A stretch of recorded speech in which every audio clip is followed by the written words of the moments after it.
Tere päevast siit Paide Vallimäelt ja tõenäoliselt on meil arvutite ekraani taga rohkem kuulajaid kui siin kohapeal. Ilm hakkab küll heaks minema, nii et need, kes ei ole veel Paidesse jõudnud, palun kiirustage. Ja me oleme täna siin koos põhiseaduse alal ja räägime mingil määral isegi võrdsest kohtlemisest, ma pean ütlema, aga räägime sellest, et mis on tööandja roll välisspetsialisti kohanemisprotsessis Eesti ühiskonda tervikuna. Minu nimi on Triin Visnapuu-Sepp, olen EAS-i programmi Work in Estonia juht ja koos minuga on siin täna veel 4 inimest ning igaüks neist saab tutvustada ennast ise ja ma olen palunud neil, et kui nad ennast tutvustavad, siis nad ütleksid, et miks nad täna siin on, ehk siis, et mida nad üldse välistöötajatest teavad ja kui kaua neil nendega kokkupuudet on olnud. Et alustame äkki Ülle sinust ja me sinatame, sest me kõik tunneme üksteist. Jaa, et tere, Ülle Matt, Swedbank personalijuht ja minul on kokkupuudet, lugesin kihku-kähku kokku alates 2003. aastast tegelikult juba üsna varakult ja toetajana siis personalijuhina organisatsioonis. Ja täna siis Swedbankis ja enne seda ka mõnes tööstusettevõttes. Enne seda siis Ericsson, Eesti, Elcotech, Tallinn ja Stora Enso, et sealt, kus kõige esimesed kogemused tulid. Eks ole, väga pikaajaline kogemus, aitäh. Kerli? Tere, mina olen Kerli Tsirk Siseministeeriumist. Kokku olen puutunud siis selle valdkonnaga viimased 4 aastat ja peaasjalikult siis just põhjusel, et minu nii-öelda valdkond, millega ma igapäevaselt tegelen, ongi siis uussisserändajate kohanemispoliitika laiemalt.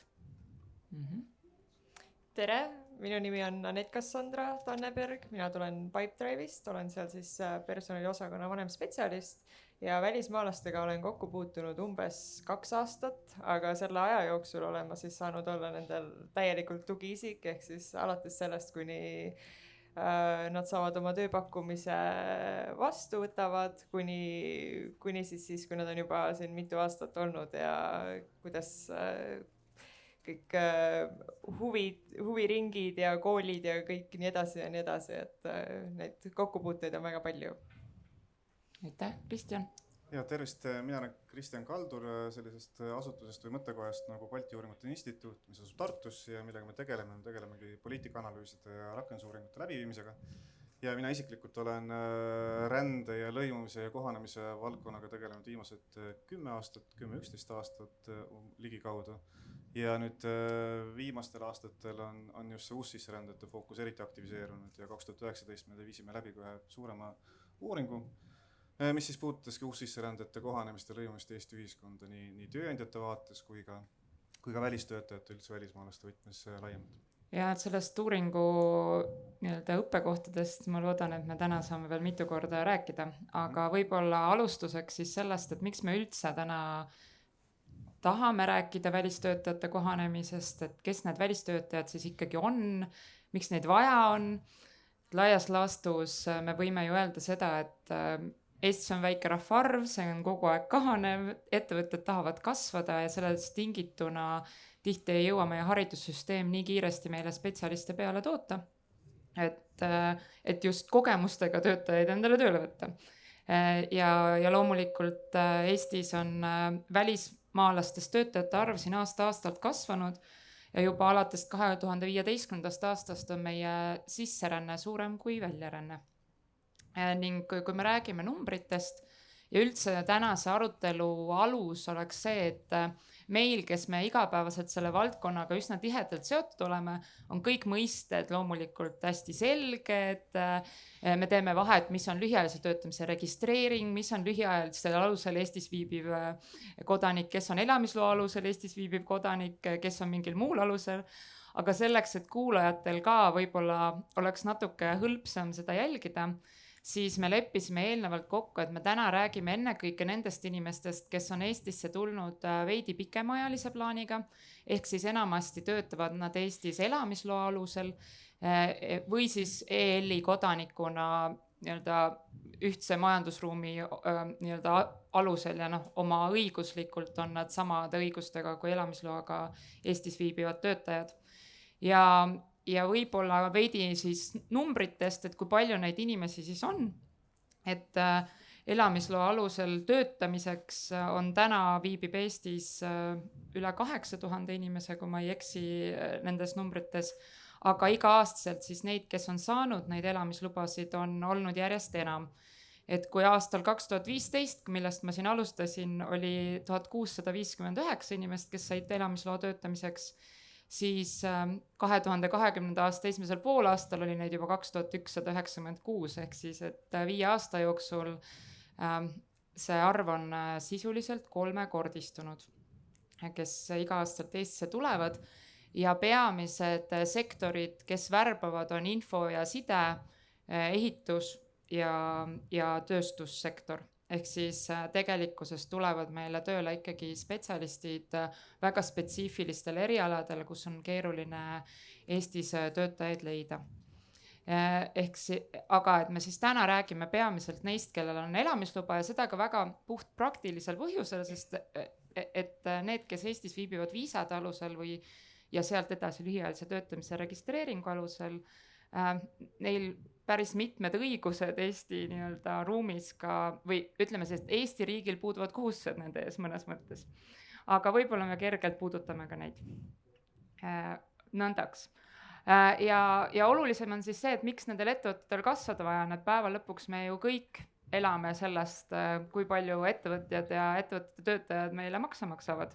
Ning meil just hiljuti me tegime uuringu eelmisel aastal just tippspetsialistina Eestis töötavate välisspetsialistide seas, et kui palju on nemad maksnud Eesti riigile makse, ja see nii-öelda arv, kelle pealt see arvutus tehti, oli ligi 2900 inimest, kes siis töötavad Eestis kas inseneride või IT-tippspetsialistidena, ja nende otsene maksupanus tööjõumaksude näol Eesti riigi eelarvesse oli eelmisel aastal üle 40 miljoni euro. Ja kaudsete maksudega koos ligi 75 miljonit eurot. Ja nagu ma ütlesin, ainult 2900 inimest. Ehk siis seal peitub see põhjus, miks ka riigil on vaja mõelda,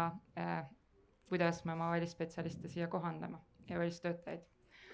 Aga täna me otsustasime nõnda, et need, kes on siin kohapeal, on saanud kätte kaasuste lehe, ja me nii-öelda üheskoos arutasime läbi mõned olukorrad, millised on need olukorrad, millega välistöötajad tegelikult siis igapäevaselt kokku puutuvad. Et me räägime siin suurtest numbritest või ka väikestest numbritest maailma mastaabis, aga tegelikult on selle taga ju päris inimesed. Et päris lood, iga üksik indiviid. Ja täna tahakski tegelikult siis rääkida läbi nende lugude sellest, mis on kellegi mõtted ja praktikad olnud. Aga väikeseks sissejuhatuseks ikkagi, et Ülle, kuna teie olete või sina oled välistöötajatega kokku puutunud nüüd, nende arvutuste järgi juba 17 aastat, eks ole. Miks siis on üldse ühel ettevõttel vaja seda välistöötajat ja miks tema pärast üldse vaeva näha? No minu kogemus erinevatest ettevõtetest on see ka, see puudutab nii tippeksperte, tippjuhte kui ka oskustöölisi, et tegelikult ikkagi enamalt jaolt tuuakse Eestisse neid inimesi oskuste pärast. Et see, et meil on midagi puudu, et kas see on tootmise kasvatamiseks olnud vajalik, et sellised erilised kompetentsid, mida Eestis ei ole, ja ka mõttes ka juhtimiskogemus ja praktika, mida võib-olla mujalt on, et ikkagi kogemus, et ütleme see,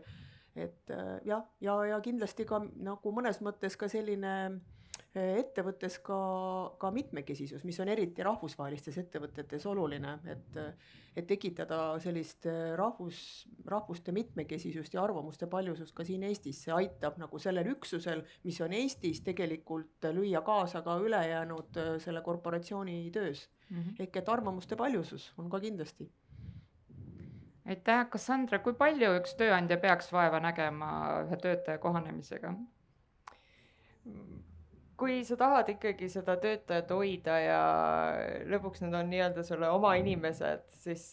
ma näen, et nii palju, kui sa vähegi suudad. Et arusaadav, et kui on väiksem ettevõte, siis on raskem leida seda ühte kindlat inimest, kes teab kõiki neid teemasid. Aga sellised peamised asjad, et kas või lihtsalt selle inimesega suhelda, näha, et kas tal on kõik hästi, mis on tema küsimused, aidata nendele vastuseid leida, et see peaks olema ikkagi tööandja töö. ja ma loodan, et täna sa räägid siis meile natuke selle pärast lähemalt, et Pipedrive on kindlasti üks liidreid selles, et kui mitmekesiselt töötajat toetatakse tema kohanemisel Eestisse. Kristjan, te olete nii palju uuringuid läbi viinud ja me hakkame kohe mõnest probleemist, mis ka nendest uuringutest välja on tulnud rääkima, aga et mis on selline üldistatult siis need kõige suuremad murekohad nii-öelda uussisserändajatel kohanemisel? No, see on hästi lai teema loomulikult, sest et me tegime 2014 ühe uuringu, mis puudutas nende kohanemist ja me tegime 2019 selle uuringu, nagu ma alguses mainisin, ja tegelikult päris paljud probleemid ja murekohad, mis olid 5 aastat tagasi, on ka jätkuvalt täna üleval, et lihtsalt seda nii-öelda panna perspektiivi või trendi, et ükskõik millest me ka ei räägi erinevatest kitsaskohtadest, et tegelikult need ei ole need, mis on tekkinud kuidagi eile või üleeile, vaid tegelikult need on asjad, mis on siis nende kohanemise toetamisel või takistus on olnud väljas juba viimased võib-olla isegi 10 aastat. Aga loomulikult sellised peamised kitsaskohad erinevate uuringute raames, mis välja joonistuvad, on ühelt poolt selline info liikumine ehk siis kommunikatsioon, et nii tööandjad kui ka välismaalased ise, kes Eestisse tulevad, et neil on sageli selline raskendatud kas siis ligipääs või teadlikkus erinevatest teenustest, mis neile pakutakse, erinevatest tegevustest, mis neile pakutakse erinevate osapoolte poolt, et ühesõnaga info liikumine on kindlasti koht, kus on väga palju sellist arenemisruumi Eestis, vaatamata selle, et infot täna pakutakse päris palju, aga just see info killustatus on võib-olla siin üks hästi oluline murekoht. Teine on loomulikult ligipääs erinevatele teenustele, et nagu sa siin alguses ka rääkisid, et sõltuvalt sellest, mis su enda taust on, kas sa tuled Eestisse viisaga või sa oled pikaajaline elamisloaga ja nii edasi, et lähtuvalt sellest loomulikult on ka ligipääs erinevatele teenustele sul erinev, et teenuste osas kindlasti on ka see geograafiline kaetus, et ma arvan, et meil on päris kenasti paigas see, mis toimub Tartus ja mis toimub Tallinnas ja mis toimub veebis ehk siis online'is e-teenuste kaudu, aga see, mis on tegelikult väljaspool Tartut ja Tallinnat ja suurlinnu, on ikkagi päris selline problemaatiline ja loomulikult enamik välismaalasi ju tuleb nendesse 2 linna, aga tegelikult on nad ikkagi ka Ida-Virumaale nüüd hästi palju ja just Ida-Virumaa võib-olla spetsiifika. Ja Pärnumaale, nagu me teame statistika. Ja Pärnumaale täpselt,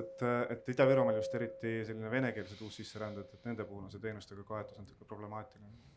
Ja kindlasti ka just see keelepõhine, et inglise keeles on, ma arvan, et meil on väga hästi kõik, et Work in Estonia ja kõik teised Siseministeerium pakub erinevat infokalaneid, aga just ka see keelepõhised asjad on natukene varieeruvad siis erinevate sihtrühmade lõikes. Ja ilmselt ka see teema, millest me täna veel räägime, on keeleteemad, keelekursused, keelekursuste kvaliteet, ligipääs neile ja nii edasi. Ja meie esimene kaasus juba räägibki keeleõppest päris palju, et Kerli Siseministeerium on nüüdseks peaaegu 5 aastat teinud juba kohanemisprogrammi, et kas ja kui palju see teie hinnangul aitab siis inimeste kohanemisel Eestisse? Ja see vastab tõele, et selline asi nagu kohanemisprogramm on meil nüüd töötatud välja ja seda oleme tõesti viimased 5 aastat pakkunud. Et me oleme ka seda uurinud või tähendab siis üks kolleeg eelmisel aastal vahehindas konkreetset programmi ja ka selle mõju siis kohanemise toetamisele, et need uuringu tulemused näitasid, et see kindlasti aitab, aga võib-olla kohanemisprogrammi puhul on ikkagi üldse peamiseks väljakutseks see, et kes ja kui palju siis välismaalasi reaalselt sinna programmi jõuab. Et täna me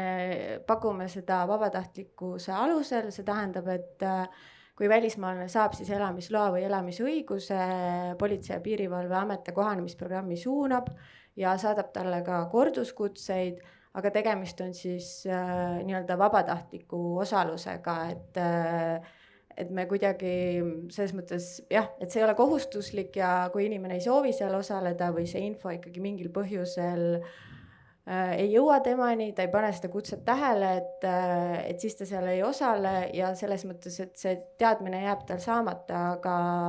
ja selle vahehindamise põhjal ja ka nii-öelda pideva üleüldse nagu teenuse monitoorimise korras me oleme ikkagi nagu jõudnud järeldusele, et või välismaalased on meile ise öelnud, et nad on väga rahul sellega, neile meeldib ja see on reaalselt neile abiks.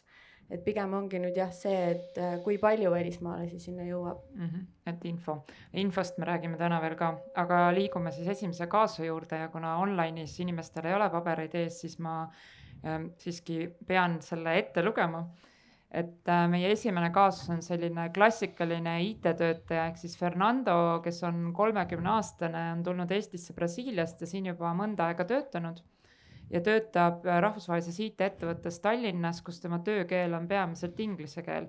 ja ka suur osa tema kolleegidest on välismaalased. Ta on eesti keelt üritanud õppida ühel algajate kursusel, see jäi pooleli, sest väga tal seda vaja ei olnud. Oma igapäevaelu asjad ta saab väga kenasti aetud inglise keeles ka toidupoes arsti juures ja noh,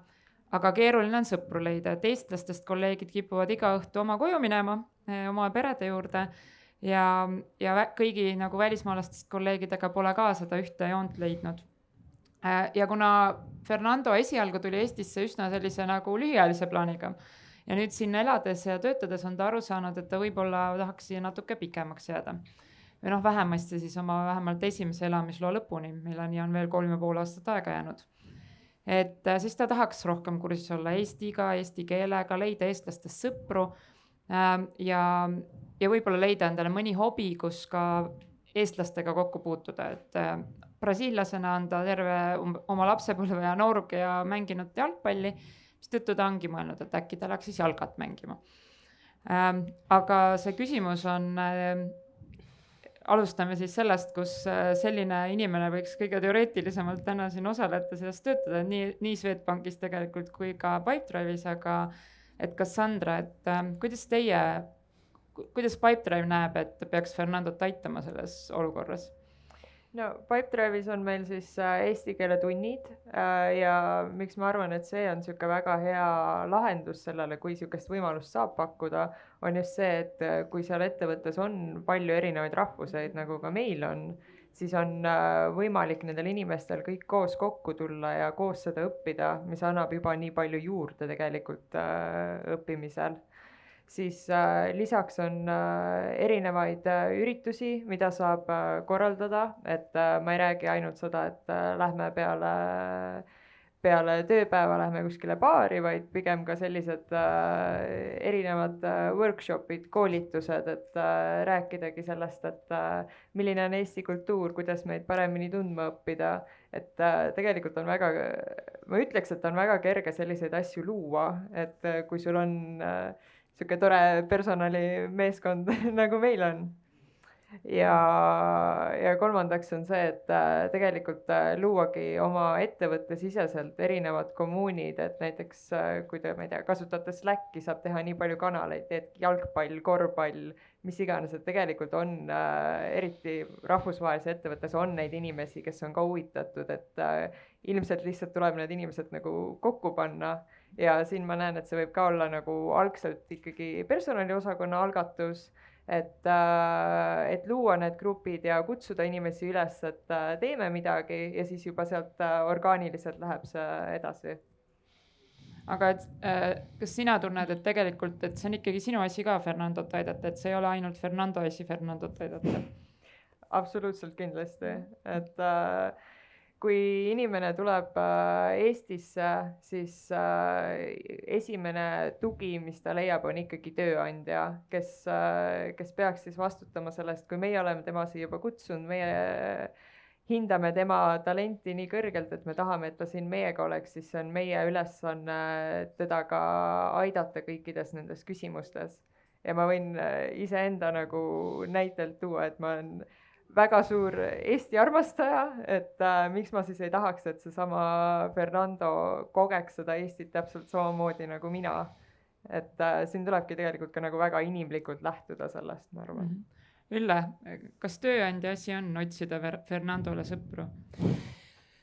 Jaa, muidugi on, aga nagu see formaat, kus me oleme, arvamusfestival ja erinevad nurgad, eks ju, et meie samamoodi toetame igas mõttes on need juhendajad ja on koolitused ja on kultuurikoolitused ja igasugused klubid ja loomulikult on tööandja roll, see on nagu iga perega, eks ju, et kui sa kutsud endale külalise, siis sa kannad hoolt selle eest, et su külaline sinu juures hästi tunneb ennast, aga siin tuleb nagu mängu ikkagi see teine dimensioon ka, et ükskõik kui suur või väike see ettevõte on, et sa ikkagi opereerid ju siin selles ühiskonnas ehk et kui sa selle Fernando teed seal õnnelikuks, eks ju, selle 8 tunni jooksul, võib-olla ka pakud hobisid ja kõike muud asju, et noh, võib-olla tuleb 9 tundi päevas see, kui sa teda õnnelikuna hoiad, aga mis saab siis, kui ta sealt välja astub, et kui ta on ühiskonnas, kui ta läheb arsti juurde, eks ju, et kui ta põrkub selle vastu, et ettevõttes ta saab rääkida inglise keeles, aga võib-olla Eestis igal pool nagu asjaajamises ta ei saa seda teha, eks ju. Et see, ma ütlen, et ettevõtja roll nagu nii-öelda külalise vastuvõtmisel loomulikult on hoida kätt ja teha kõik endast olenevalt, aga ettevõte üksi ei saa seda tagada, et see inimene jääb siia, et siin on palju muutujaid. aga mis me siis saaksime ühiskonnana teha, et nii-öelda aidata ettevõtetel Fernando leida endale koht Eestis, Kristjan? Jah, hea küsimus, et ühiskonnana Eestis tervikuna, no see on jällegi nagu Ülle ütles, hästi palju erinevaid tegureid, et Sinu mikker vist ei tööta? hallo, kuulete mind? Jah, just, et no ma hüppaks korra nagu tagasi lihtsalt sellise analüütikuna, et asjad oleks kuidagi selged, et noh, minu arust see, mida Kassandra siin kirjeldas ja ka natukene Ülle on sellised tõesti ideaaltüüpilised ikkagi olukorrad Eestis, kus sul on suurepärane ettevõte, suur ettevõte, kus on palju välismaalast töötajaid, kellel on võimekus, kellel on ressursse selleks, et välismaalastega töötada ja nendega seal tegeleda. Meil on eraldi inimesed, kui ma õigesti aru saan, sellised coach'id, psühholoogid, kes nendega siis 24/7 või vähemalt see 8 tundi töökeskkonnas nendega tegelevad. Aga kindlasti seal olukord päris palju teiste Eesti ettevõtete juures, kes ka välismaalased töötavad, sealhulgas näiteks kas või meil on ka üks välismaalasest töötaja, aga meil ei ole ka isegi personalijuhti, kes kuidagi aktiivselt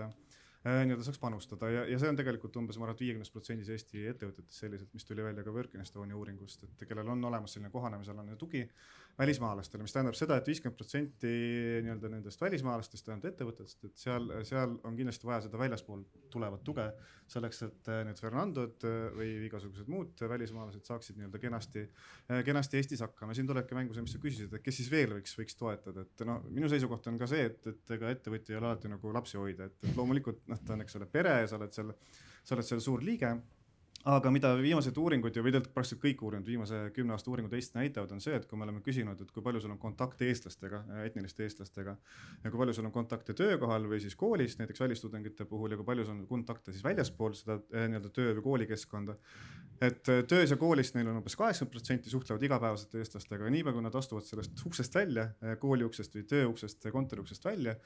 siis me näeme, kuidas see langeb 20% peale, mis tähendab seda, et seal on väga suured käärid selle vahel, mis toimub töökeskkonnas, kus on kõik super hästi, versus see, mis toimub, eks ole, nii-öelda tänavatel, spordiklubides ja nii edasi, eks ole, jalgpalli mängimise juures ja nii edasi. Ehk siis seal on ikkagi hästi oluline roll kindlasti ka riigil, millest võib-olla Kerli räägib, et mida riik saab ja oskab nii-öelda panustada, et neid toetada.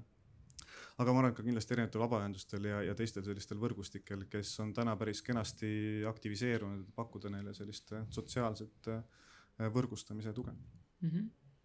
Mis siis saab riik ära teha? Või kui palju tegelikult riik peaks seda tühimikku täitma, seda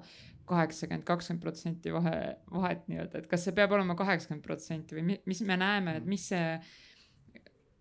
kui palju peab olema keskmisel välismaalasel eestlastest sõpru nii-öelda? See on nagu loomulikult hästi selline utreeritud nagu küsimus, aga no võib-olla jaa, et siin ongi ikkagi see erinevus nagu väga erinev, et just, et kui meil on siin Ülle Swedbankist ja Anett Pipedrive'ist, kes räägivadki, lust on ju kuulata, et kui palju vaeva nad sellega näevad ja väärtustavad uusi töötajaid, kes on tulnud välismaalt ja on nõus sellesse panustama, et siin on ka see vajadus juba selles mõttes tunduvalt nagu väiksem, et mida välismaalased lisaks vajavad, et tõenäoliselt on siin võtmekoht ikkagi see, et kui just elamisloaga välismaalane tuleb Eestisse elama, et ta kolib ikkagi mingisse konkreetsesse kohalikku omavalitsusse, eks ju, et ta on seal päeval nii-öelda küll tööl, aga kõik tema ümber, just nimelt need vabaajategevused,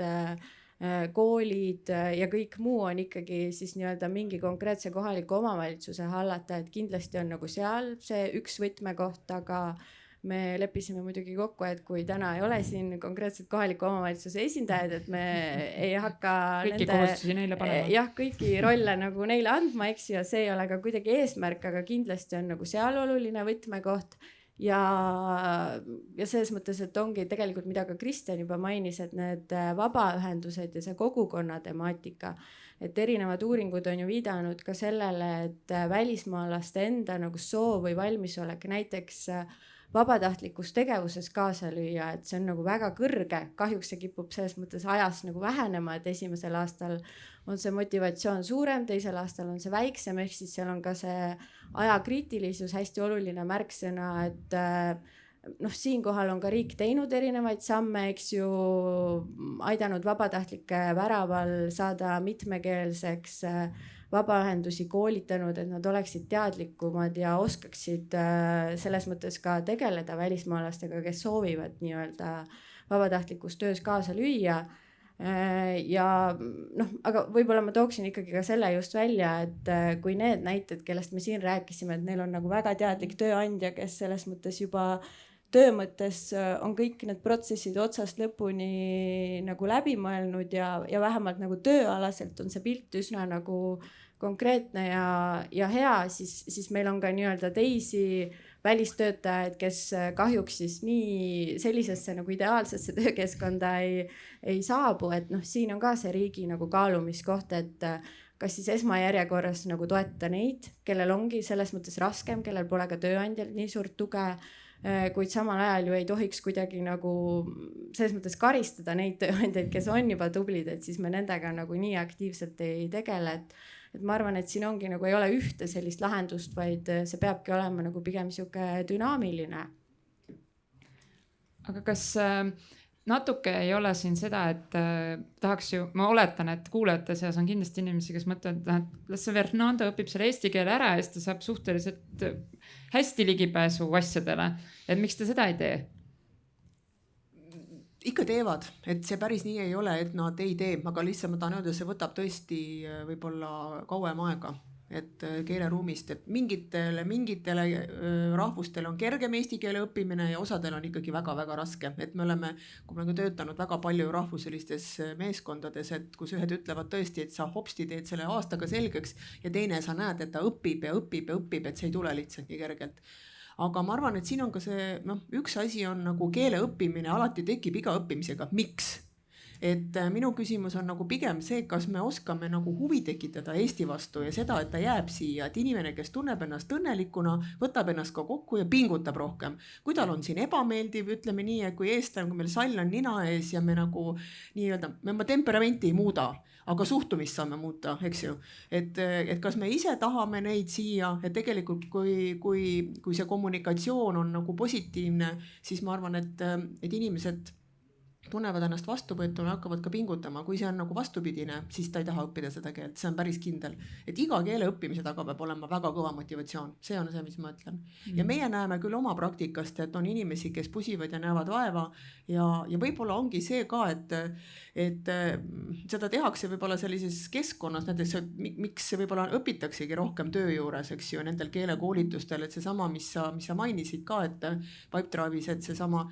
see nii-öelda see tekib see selline kommuun, eks ju, et see on inimesed, kellega sa kohtud ja sellises turvalises keskkonnas. Aga samas ma arvan, et see on meie nagu nii-öelda esimesed sammud, nagu me rääkisime ka üks päev siin sellest, et me oleme ikkagi üsna alguses, et me ei saa ennast võrrelda võib-olla teiste Skandinaavia riikidega, kus seda on tehtud aastakümneid enne meid, eks ju, sellist integratsiooni ja kohanemist, et meil on isegi hästi, me oleme täitsa tublid olnud minu arust nii riigi poolt kui ettevõtjate poolt, aga võib-olla nüüd oleks vaja järgmine samm võtta, et kuidagi, kui me vajame neid inimesi Eestis ja me tõesti vajame, et on ikka asju, mida me ise siin ei oska, mida meie koolides ei õpetata ja kui me tahame mingit digihüppet teha ja järgmisi samme, siis ausalt öeldes seda kogemust on väga vaja, et järsku me mõtleme nii, et me ootame neid inimesi siia ja kuidagi võtame neid teistmoodi vastu. Võib-olla korra siin repliigina ütlen vahele selle keeleõppe osas, et tegelikult meil see kogemus on nagu olemas küll viimase 30 aastat eesti keele õpetamisest nii-öelda mitte eestlastele, eks ole, või siis teiskeelsele elanikkonnale, mis puudutab siis eesti vene keelt kõnelevat elanikkonda ja seal me ju tegelikult näeme, et kui me räägime uus sisserändajatest või välismaalastest, kes nüüd hiljuti tulevad Eestisse, et tegelikult need kitsaskohad on ju täpselt samad, mis on olnud vene keele või eesti keele õpetamisega nii-öelda Eesti venekeelsele elanikkonnale. kursuste piisav pakkumine, kursuste kvaliteet, informatsioon sellest, kust eesti keelt õpetatakse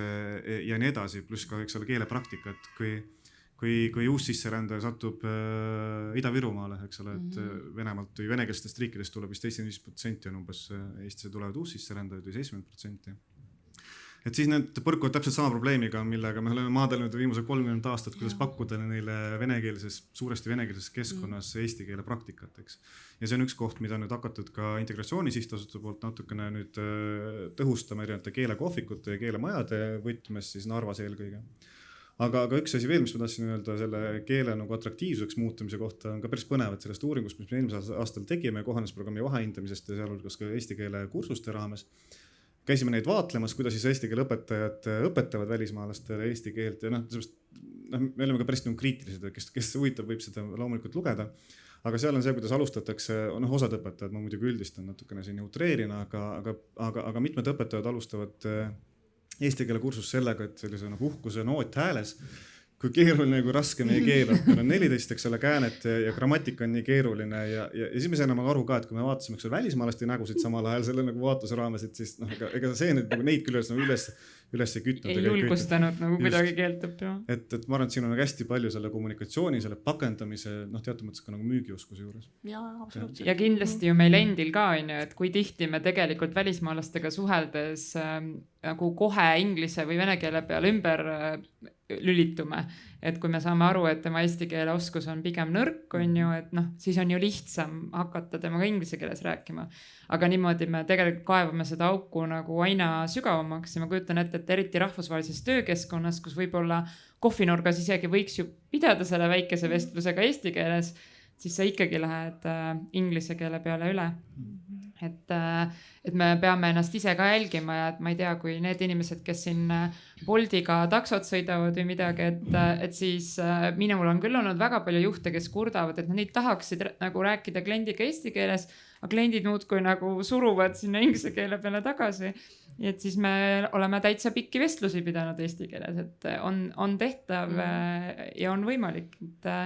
Ja loomulikult on andekaid inimesi, kes õppivad eesti keele väga kiiresti ära, aga üldiselt see tavaliselt tähendab väga intensiivset keeleõpet, kui sa selle lühikese ajaga selgeks teed, aga töö kõrvalt on see raskem. Et ma ei tea, kas publiku seas on ka keegi, kes selle kohta midagi tahaks öelda või arvata? Vist mitte hetkel. No igal juhul ma kutsun kõiki üles. On, väga hea. Mikrofon on seal teie selja taga.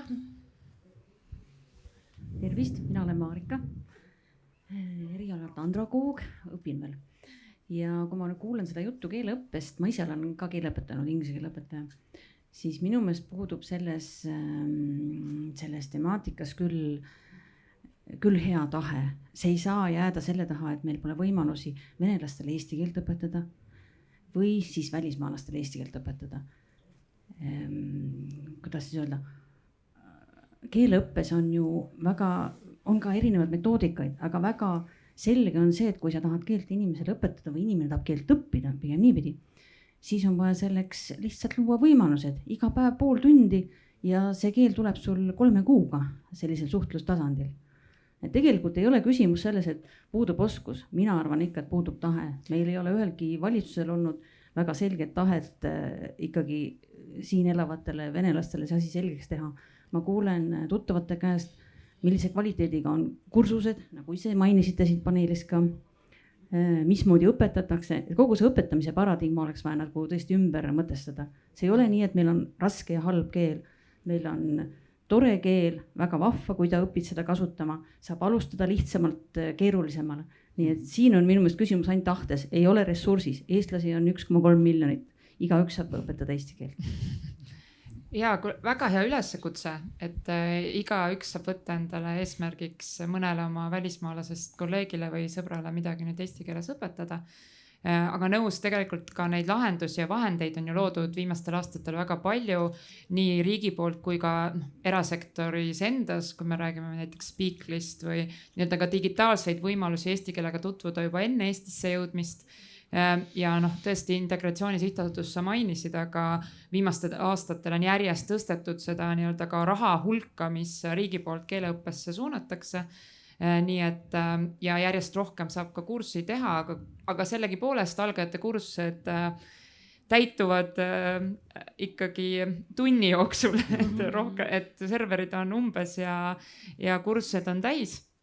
Kui riik neid tasuta keeleõppekursuseid pakub, järgmisel nädalal on uus registreerimisring, nii et kellel on tarvis oma töötajaid suunata nüüd keeleõppesse, siis vaadake järgi Integratsiooni Sihtasutuse koduleheküljelt, saab hakata kohe pihta. Aga ma räägiks võib-olla siia just see haakub võib-olla et see tahe, eks ju, kus see tahe tulema peab. Et mul on üks lugu, et püüan võimalikult umbisikulise teha, et kus üks välismaalane, kes tuli Eestisse, suure rahvuse esindaja ja no mis peaks panema, ta tuleb siia, ütleme 3 aastaks, nii et on ka neid töötajaid, kes tulevad rahvusvahelisele töölähetusele mitmeks aastaks, mis peaks tema huvi olema õppida sellel ajal ära eesti keelt. Tegelikult ju ei ole. Aga teate, mis ma räägin sellest tahtest ja motivatsioonist on ja algul ütlesin ka, et võib-olla me peaks ise kuidagi rohkem väljendama oma seda armastust oma maa vastu ja lugupidamist, et meie rääkisime talle ja pissime talle näpu vahele raamatud Eesti ajaloost. Et ta tõesti töötas need asjad läbi ja ta ütles niimoodi, et mul on ääretult häbi, ma ei ela sugugi väga kaugel sellelt maalt, aga ma ei teadnud selle ajaloo kõiki nüansse. Et ta hakkas armastama seda maad ja seda rahvast tänu meie ajaloole ja ta hakkas pingutama ja õppima eesti keelt. Et tegelikult see ongi see, et noh tõesti, miks peaks keegi tahtma õppida 1,3 miljoni inimese keelt, et mis see, kui tal ei ole suurt lingvistilist huvi, eks ju. Aga kuidagi võib-olla see sama asi, et me võiksime mõelda nagu rahvusena ja maana, et olla ise uhked ja panna seda keelt armastama teistmoodi, kui siis õpitakse ka. Aga kas tööandjad, kelle nagu töökeeleks on inglise keel, et kas te nagu päriselt nii-öelda, et üks asi, et me pakume kursi, aga teine asi, et kas te nagu püüate veenda oma töötajaid ka, et kuulge, et päriselt teil, et pärast tööd teil tegelikult läheb seda vaja, et õppige ikka. Ja meie selles suhtes, et kohe esimesel päeval ma räägin neile sellest, et me pakume neid kursuseid ja ma toon välja ka tegelikult selle Work in Estonia kursused, et aga mis ma olen siis täheldanud ongi see, et inimesed tavaliselt ei saa sinna, sellepärast et nad lihtsalt jah, täpselt, et need järjekorrad on kohe täis või siis need ajad on, kas oli vist 9 hommikul või mingi 5:30 või midagi sellist, et töö suhtes need ei sobi, et tegelikult ongi, et alguses on vähemalt küll seda tahet on ikka väga palju ja siis hakataksegi nagu järjest välja kukkuma. Et mis põhjuseid ongi toodud on see, et kas ei ole aega või siis kas seda keelt ikkagi läheb vaja või saadakse inglise keelega ikka hakkama siin Tallinnas ka. Et mida me siis selle lahendamiseks oleme üritanud teha on see, et me teeme siukseid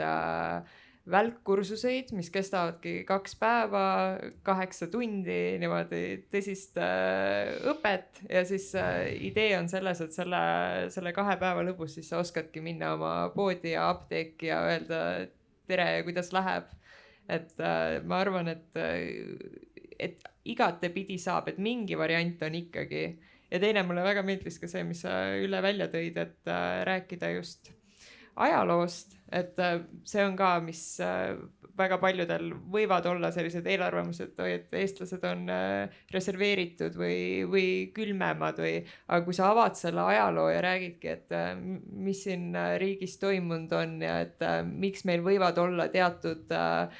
reservatsioonid, kui me kohtame mingit välismaalast, et siis kui sa paned neid ka sinna nagu olukorda, siis nad võtavad seda ise ka kohe kuidagi palju sümpatiseerivad selle kõigega ja on nagu palju rohkem avatud, et oi, et ma tahangi tegelikult Eestist veel rohkem teada saada ja veel rohkem õppida. Ma võib-olla ka täiendaks enne, kuigi tuli just küsimus ka, aga ma enne täiendan, et just nimelt seesama uuring näiteks, millele me oleme mitu korda viidanud, mis me eelmine aasta tegime siis kohanemise valdkonna rakendusuuringu, tegelikult tööandja ja eesti keele õppes tõi nagu väga selgelt selle välja, et tööandja jaoks või selles mõttes välismaalase jaoks, kes tuleb Eestisse tööle, on tööandja nagu väga suur autoriteet selles osas, et kas ta hakkab eesti keelt õppima või ei hakka, et kui ikkagi ongi, ma ei tea, näiteks inglisekeelne töökeskkond ja tööandja annab ka märku, et noh, sa oled siin ainult 8 aastaks ja põhimõtteliselt tegelikult sa saad kõik asjad inglise keeles aetud, siis ta ei tunnegi seda motivatsiooni. Et tihtilugu on ikkagi seal on töötaja vaates on tööandjal nagu väga-väga suur roll. Ja teine see keeleõppekursuste paindlikkus ja üleüldse nagu kohtade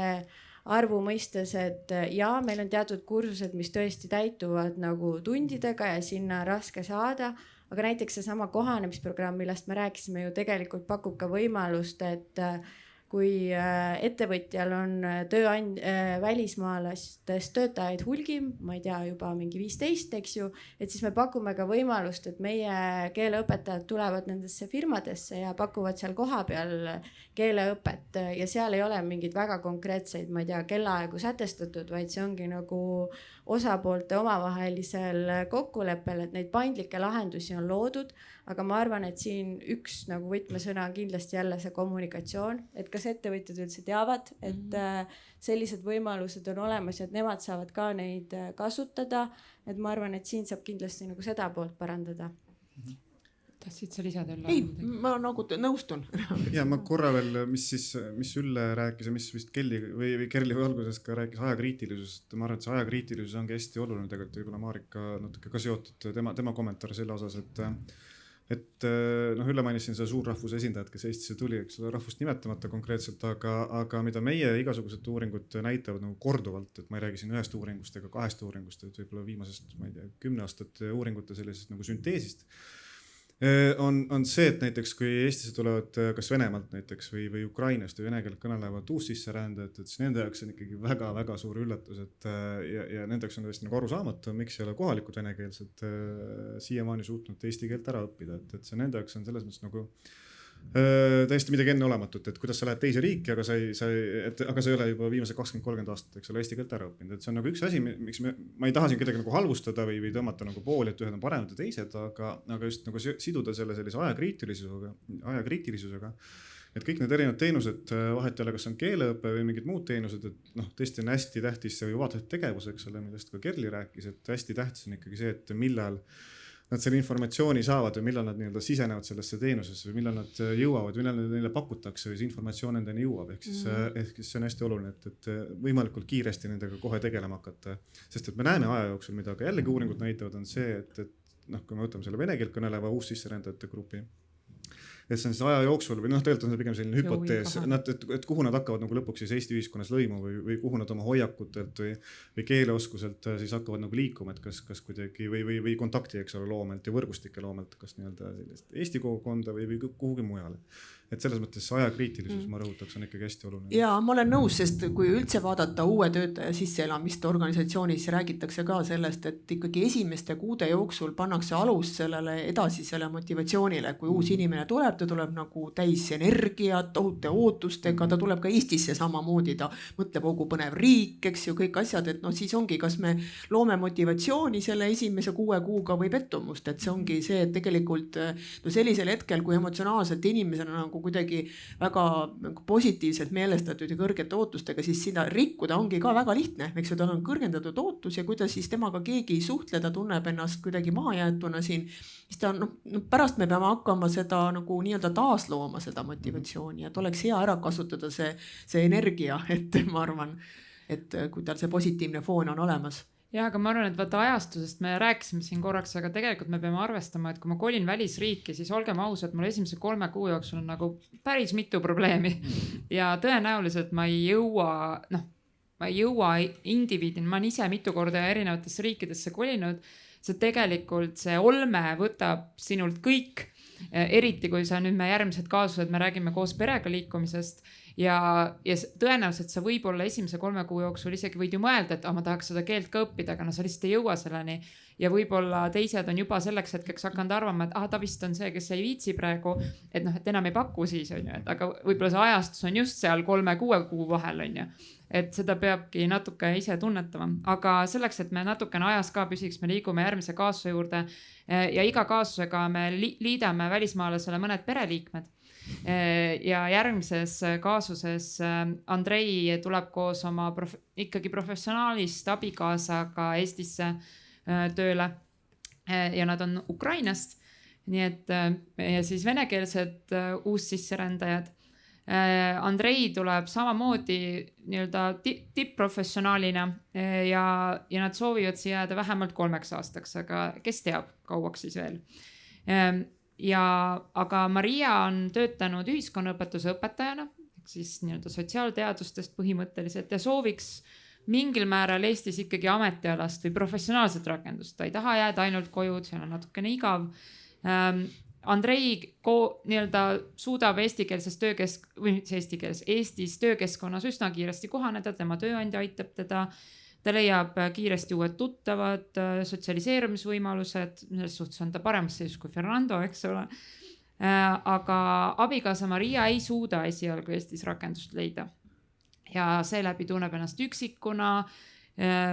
tal ei ole seda tema tugivõrgustikku, tema pere on kaugel,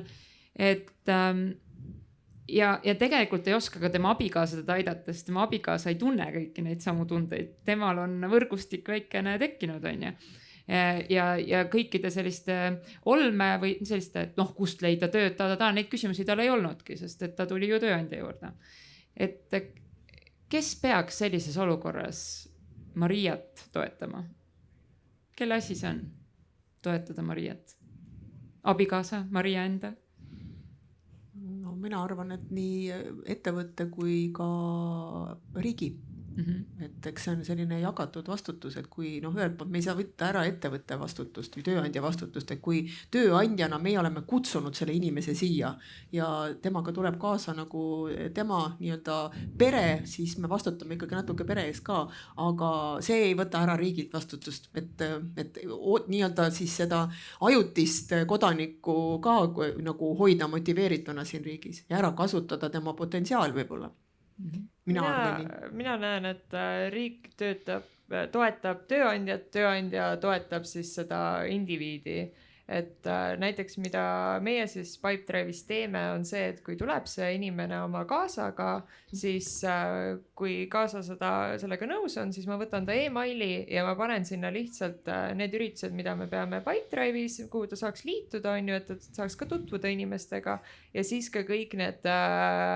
Work in Estonia lingid, et kus on keeleõpe, kus on need erinevad mida need pakuvad, see Settling in Estonia ja kõik erinevad infotunnid, kus saab ennast kirja panna ja lisaks siis on ka meie enda värbaja kontakt, kes on ka tulnud teisest riigist, et kui sul on vaja kellegiga kas siis, ma ei tea, rääkida või vaadata CV üle või mis iganes. Aga see, et mul on need lingid endal olemas, ma näen, on ikkagi riigitöö.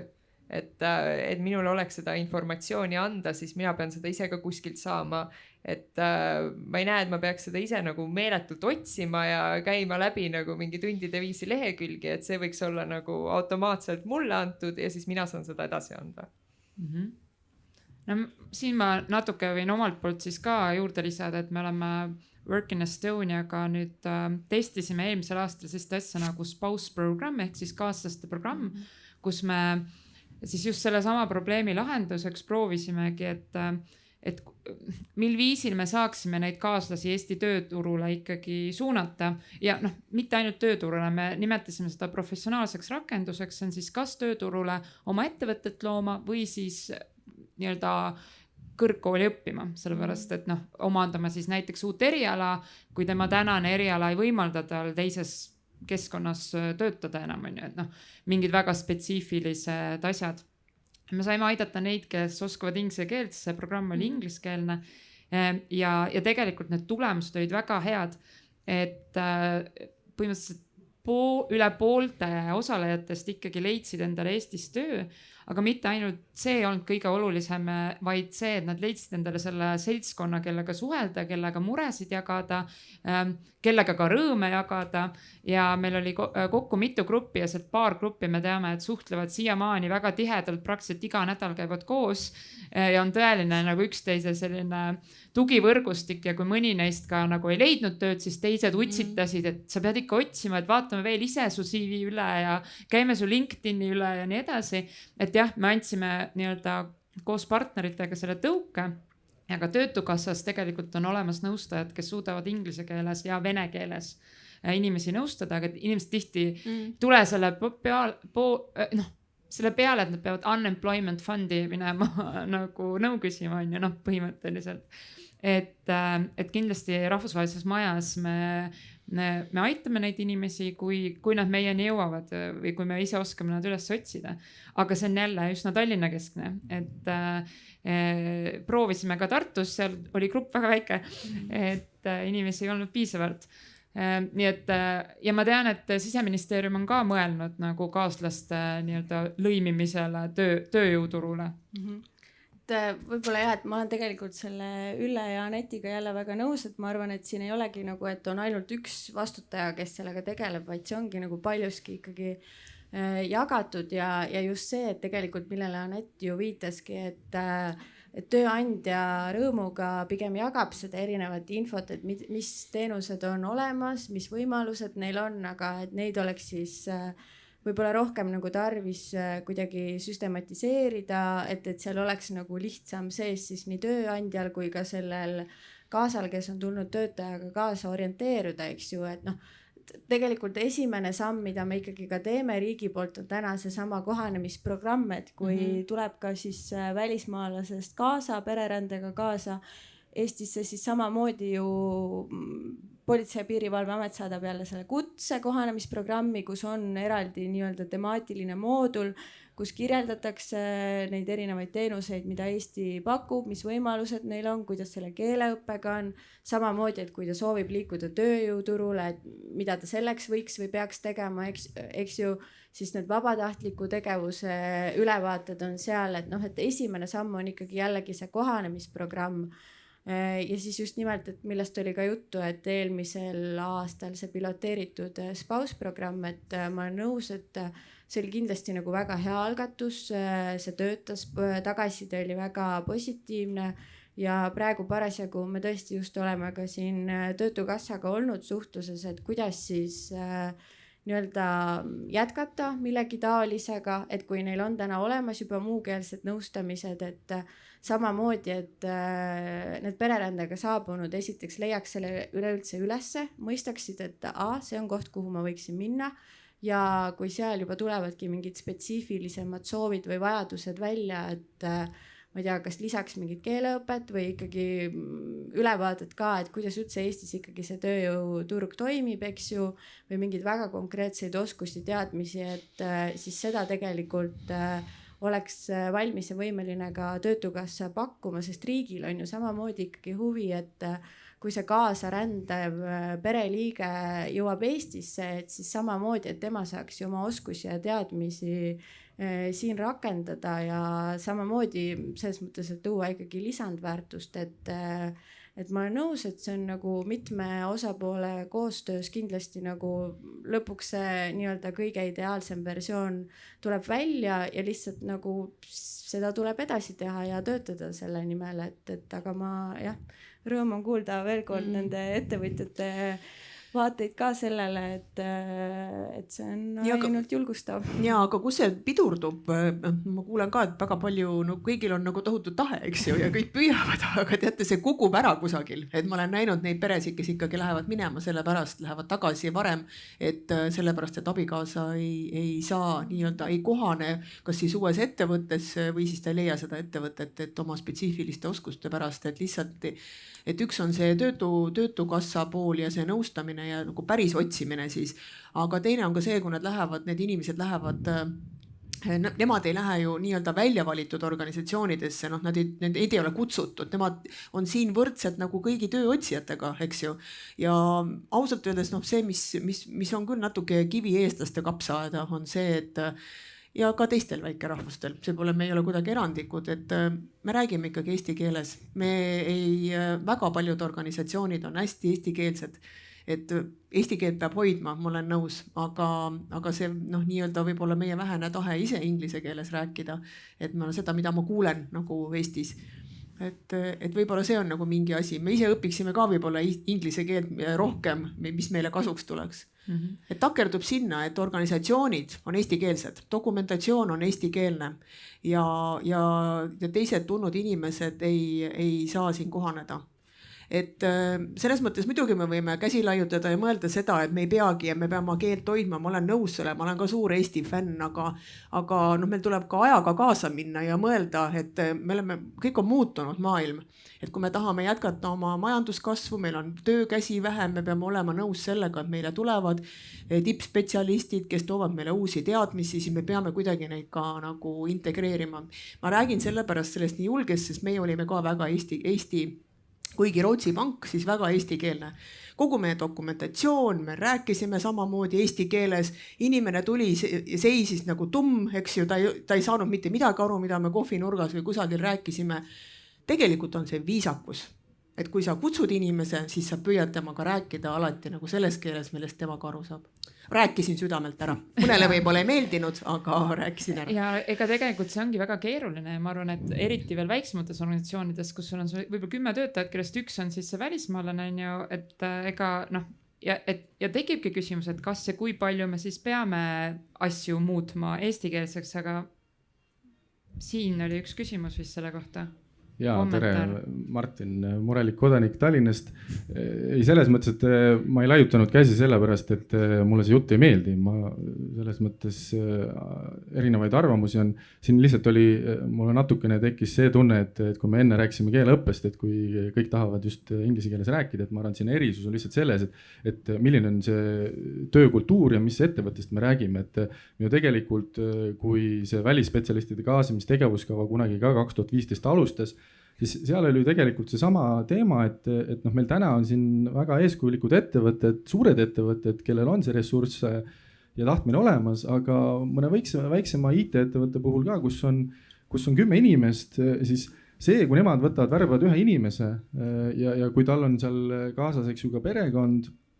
et seal lihtsalt tekib see küsimus, et kas nemad ettevõttena suudavad ennast kohandada kogu oma protsesse teiskeelseks, eks ju, et seal on lihtsalt see küsimus. See, kas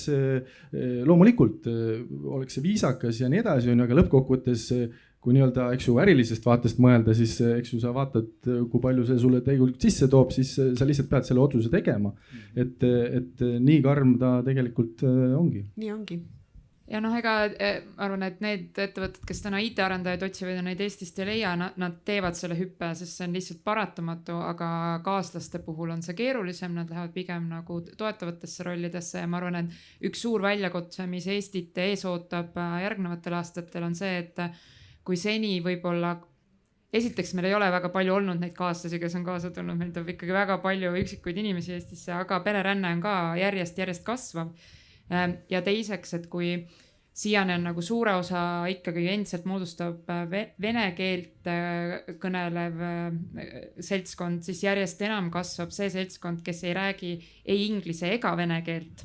Ehk siis aasta-aastalt on siin kasvanud näiteks Brasiilia kogukond, mis on puhtalt portugalikeelne, mis tähendab, et ka need kaaslased, kes kaasa tulevad, on portugalikeelsed ja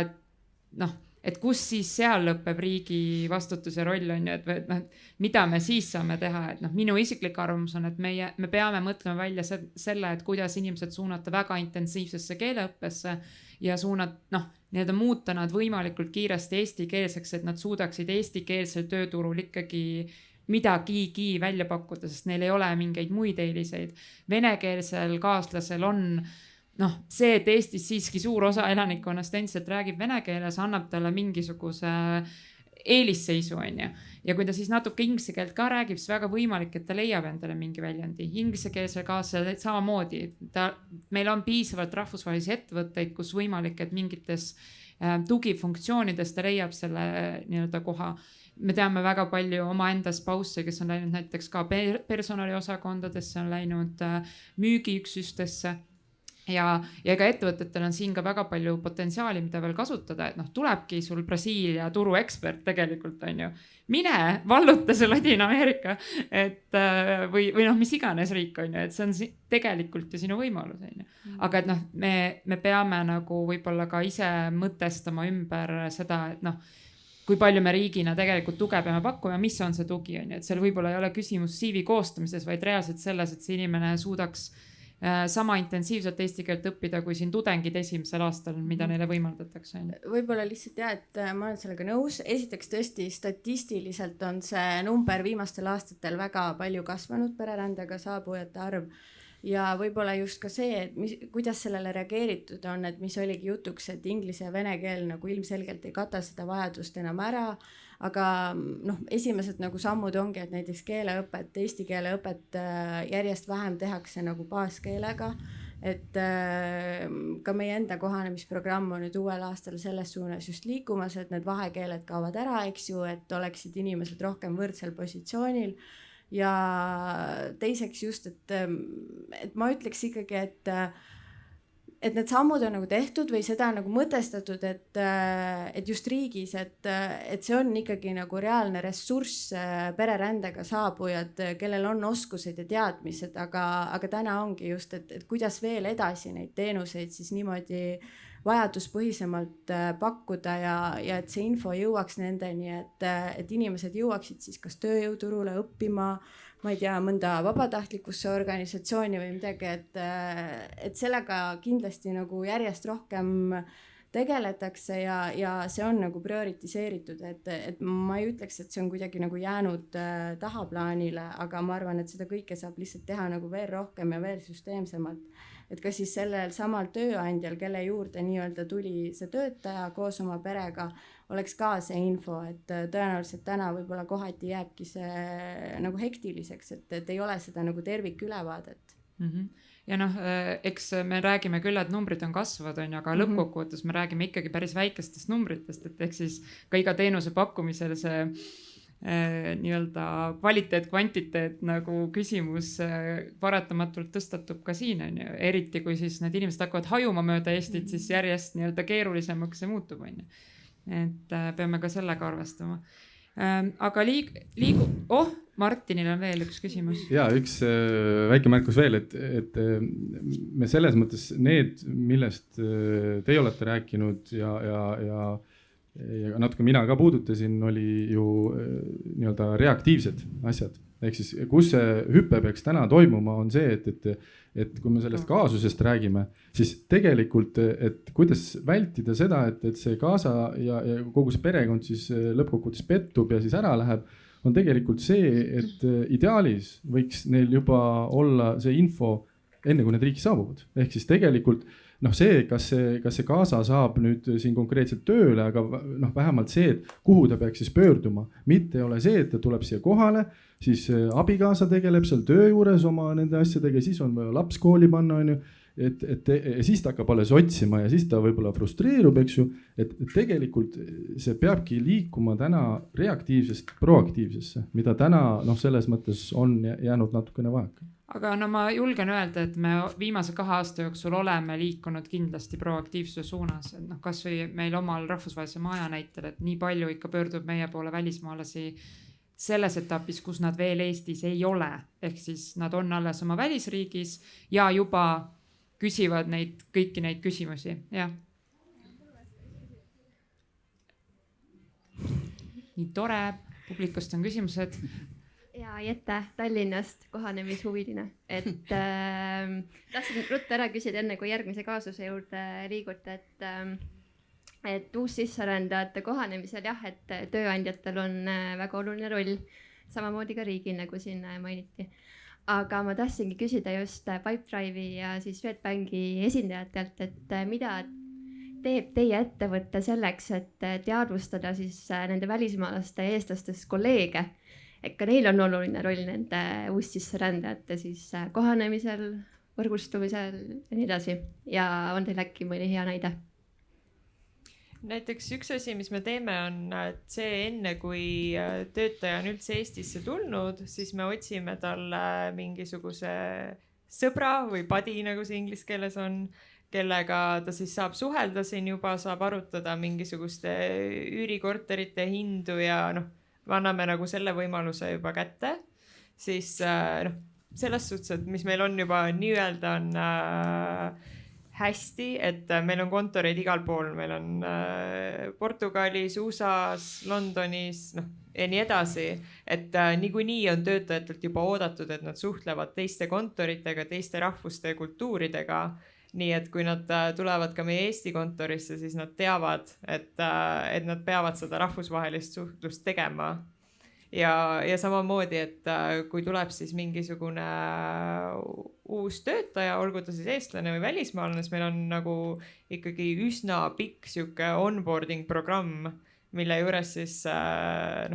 esiteks on sihuke, üldjuhul on ta suurem grupp, kus inimesed siis juba saavad omavahel tutvuda, tekivad siuksed väiksed sõpruskonnad ja siis on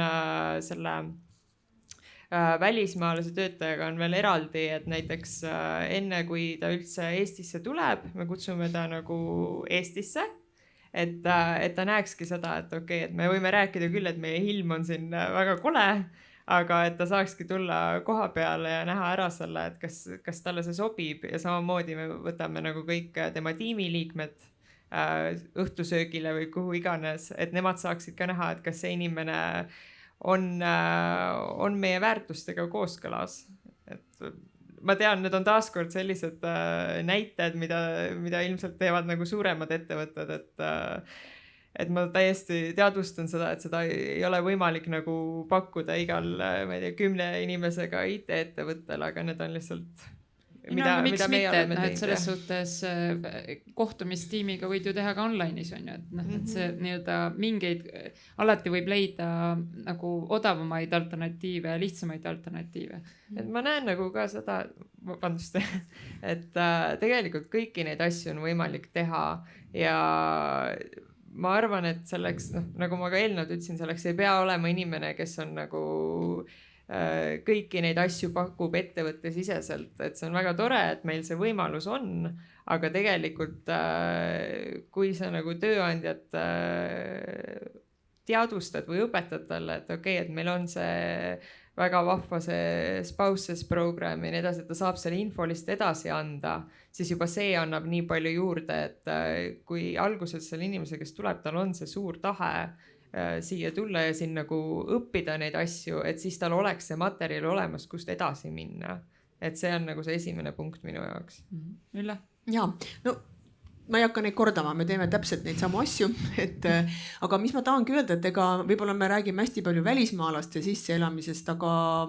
suurde organisatsiooni on peaaegu sama raske elada sisse ka nii-öelda siis eestimaisel inimesel, et sa elad nagu mingisugusesse teise nii-öelda kontserni ellu sisse, kus toimuvad nagu mingid teised reeglid ja põhimõtted ja on oma nii-öelda korporatiivne keel ja kõik need asjad, et mida sa pead tegelikult nagu nii ära õppima, nii et see sisseelamisprogramm on meil ka väga-väga põhjalik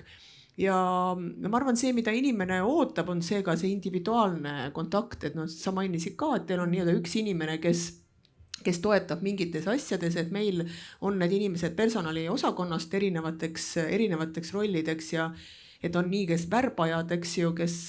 karjäärispetsialist, kes on tema nagu värvanud ja kes temaga on kogu aeg nagu suhelnud selle protsessi ajal. Et sellised nagu omas mõttes usaldusisikud ja loomulikult on see, et juhi roll, ikkagi see, mida me räägime üle, et nii juhendaja kui juhi roll, et kes peab jälgima, et inimesel on organisatsioonis hea olla ja andma märku. Aga samavõrd seesama sisseelamisprogramm, et nagu oli kui sa mainisid, et tegelikult igal uuel töötajal on see, et on lihtsam kohaneda nagu omasugustega, et need, kes on võrdselt infoga samas ruumis, ehk et kui sa teed neid oma uue töötaja päevi, kus sul on seal 30-40 inimest ühes ruumis ja nad õpivad üksteist tundma ja sealt tekib nagu oma võrgustik, et seal on nii välismaalasi kui eestlasi, et see on nagu meie arvates olnud selline väga-väga hea tugi nagu sisseelamisel. Ma tegelikult küsiks, Kristjan, sinult, et sul on natuke nagu väiksema organisatsiooni kogemus. Jah, just nagu me alguses rääkisime, et tõesti need organisatsioonid on erinevad. Siin on ikkagi ideaaltüüpilised asjad, millest teised võiksid eeskuju võtta. Just. Aga mulle meeldis ka Cassandra mõte, et tegelikult kõiki neid asju ei peagi pakkuma organisatsiooni sees ja ei peagi olema ilmtingalt personalijuhti, vaid selle teenuse võib ka sisse osta, eks ole, või siis tõepoolest, mis meil enne selle spouside teema juures võib-olla natukene jäi nagu välja, on see, et me rääkisime riigist, eks ole, me rääkisime ettevõttest või tööandjast, aga me rääkime sellest ka vabakonnast. Kuigi siit natukene jooksis välja, aga tegelikult ka vabaühendused pakuvad päris palju erinevaid tegevusi, et ka näiteks siin see Tartu teema kuidagi fookus käis läbi, et ka Tartus ju rahvusvahelised majad ja eelmisel aastal näiteks oli tore programm, kus nad tõid kokku nii välismaalased, kellel on pere, kellel on lapsed, kui ka nii-öelda eestlased ja nende lapsed ja nende pere, et kogu seda võrgustamist tekitada, et ühesõnaga see kolmas sektor või see kolmas osapool on ka tegelikult olemas, et kellelt saaks täitsa abi küsida. Ja võib-olla veel repliigina selle osas, mis Ülle ütles, et ka eestlased on tegelikult need, kes vajavad, eks ole, tuge ja abi, et me kuidagi nagu seda ka ära unustaks või korra nagu see välja tuua, et ega välismaalased, kes Eestisse tulevad, ei ole mingisugused ebamaised olendid, et kes mõtlevad kuidagi täiesti teistmoodi ja on hoopis teistsuguste ootuste või soovide või vajadustega, et see ei ole ju nii, et tegelikult nemad soovivad täpselt samu asja, mida eestlased ise.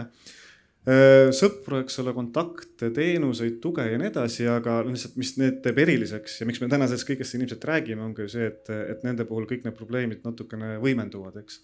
Et nad on uues keskkonnas, neil on 100 asja, mille peale mõelda esimestel kuudel, esimestel aastatel ja ju see on see, mis eristab, eks. Ja sellega tegid väga hea sisseotse tegelikult meie viimasesse kaasusesse, sellepärast, et seal minu arust selles viimasest tuleb veel eriti hästi välja see, kui sul ei ole seda Eesti tugivõrgustikku, ehk siis meil on viimane perekond, kes on tõesti perekond, on saabunud Eestisse veel lasteaiaealise lapsega, kes nende koduriigis peaks juba minema kooli. Eestis on veel siiski mitte veel kooliealine. Ja lisaks, et oleks ikkagi kirstordina, need on päriselt reaalsed case'id, et need on meie rahvusvahelises majas toimunud asjad või kliendid, kes on meieni jõudnud, on siis ka abikaasa 6. kuud rase, mis tähendab, et tema ei suundu tööjõuturule, vaid jääb tegelikult nii-öelda koduseks emaks esialgu. Tema isoleeritus on muidugi seeläbi veel kõrgem ja kõik need mured, mis väikelastega nii või naa tekivad, mis tähendab, et see perekond vajab nii lasteaia kohta, nad vajavad kiiresti nii-öelda võimalust arstiabiks. Nad vajavad kohe varsti ka infot tegelikult koolide kohta. Ja kõik see info tihtipeale Eestis on kohalikes omavalitsustes kõik eestikeelne ja meie ise eestlastena põhineme üldiselt sellele, mis meie sõbrad räägivad. Ehk siis, kui su laps hakkab kooli minema, siis sa helistad sõbrale, kellel on juba laps kooli läinud ja küsid üle, et kuule, kas ma olen õigesti aru saanud, et ma pean nii tegema. Ja ta ütleb, et kuule, nats, oled nagu mööda pannud, aga muidu on okei. Või et sa leiad selle perearsti ikkagi varem või hiljem, sest kõik perearstid ikkagi eesti keelt räägivad. Aga nüüd Kevin ja Amanda on Eestisse saabunud, neil on üks laps kaasas, üks laps kohe tulemas, üsna selline, ma arvan, et teile üsna tuttav olukord on ju, et Cassandra siia sõiteski me rääkisime sellest, kui tore on leida lasteaiakohti, et ma saan aru, et teie aitate oma töötajatel leida arstid, lasteaiad ja nii edasi. Räägi sellest lähemalt. Jah, et perearstid, lasteaiad, koolikohad, et see on kõik osa paketist, aga isegi meile kui suuremale ettevõttele on see ikkagi väga suur murekoht, sellepärast, et jah, esiteks kogu see info on eestikeelne, nii et ma ei saa tegelikult öelda inimesele, et sa saaksid ise ka uurida või ma ei tea, teeme koostööd, et see langeb nagu ikkagi, ma tunnen, et minu õlule päris palju ja teiseks on see, et ma tunnen, et kui tõesti nagu võtta kas siis kohaliku omavalitsusega ühendust, siis tihtipeale ei tule sealt seda nagu konkreetset vastust, et nii, et siin on mingisugused lasteaiakohad või siin on koolikohta, et milleni mina siis olen jõudnud on see, et ma olen hakanud ise neid direktoreid või õppealajuhatajaid läbi helistama. See on muidugi tore, kui ma peaks kunagi ise lapsi saama, siis mul on kohe telefon täis erinevaid kontakte. Aga see on lihtsalt õudne peavalu, võiks öelda. Et meil ei ole mingisugust, vähemalt mina ei tea, mul oleks väga hea meel, keegi mind parandaks, et meil ei ole sellist süsteemi, kus ma saaksingi minna netti ja vaadata, et okei, et kus on neid just inglise keeles neid vabu kohti, milline kuidas kas nad võtavad vastu üldse, sest mul on olnud ka neid hetki, kus öeldakse, et me ei taha nagu tegelikult võõrkeelset last, sellepärast et vanemad ei räägi ka inglise keelt, nad ei oska last aidata, et ta läheb liiga keeruliseks, et ärge ikkagi pange võib-olla meie kooli. Et need on nagu reaalsed olukorrad ja see on vähemalt minu jaoks on see nagu tõsine probleem. Ja tegelikult me räägime ju siin osaliselt ka olukordades, kus välismaalane on valmis panema oma lapse eestikeelsesse keskkonda just mõeldes sellele, et tuleviku vaates nii-öelda ja tihti see vastasseis tuleb hoopis sealt haridusasutuse poolt. Ja võib-olla üks asi, mis ma siin veel selle reaktiivse ja proaktiivse koha pealt ütlen, et jah, ma tahaks ka väga seda juba ette hakata tegema ja planeerima, aga kui sa ei ole oma elukohta registreerinud Eestis, siis ma ei saa sulle leida ei perearsti, ei kooli kohta, ei lasteaia kohta. Nii et kõik see, isegi kui nad on Eestisse jõudnud, võtab veel aega mingisugune vähemalt 1,5 kuud enne, kui me saame sellega tegelikult tegelema hakata.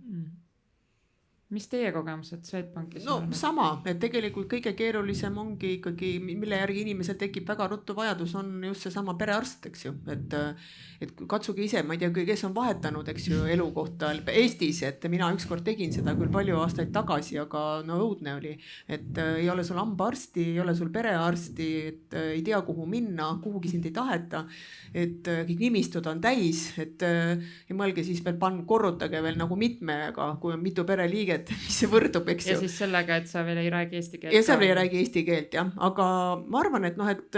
olen üsna kriitiline siin täna olnud, aga tegelikult on olukord on ikka väga palju paremaks läinud. Et kui ma võrdlen sellega, mis oli aastal mingi 2003 või 2005, et kus ettevõtte vaata, et värba endale perearst, kes inglise keelt räägib, et aga praegu ikkagi on võimalik neid asju leida, väga palju teenuseid on läinud ikkagi lahtisemaks, et meie tagasiside küll personalist on, et me teame, kuhu inimesi suunata, et on juba neid keskusi, kus räägitakse väga kenasti inglise keelt ja võetakse inimesi vastu, saadakse aru, et nad tulevad teisest kultuurist ja võib-olla neid peaks nagu natuke rohkem toetama, eks ju.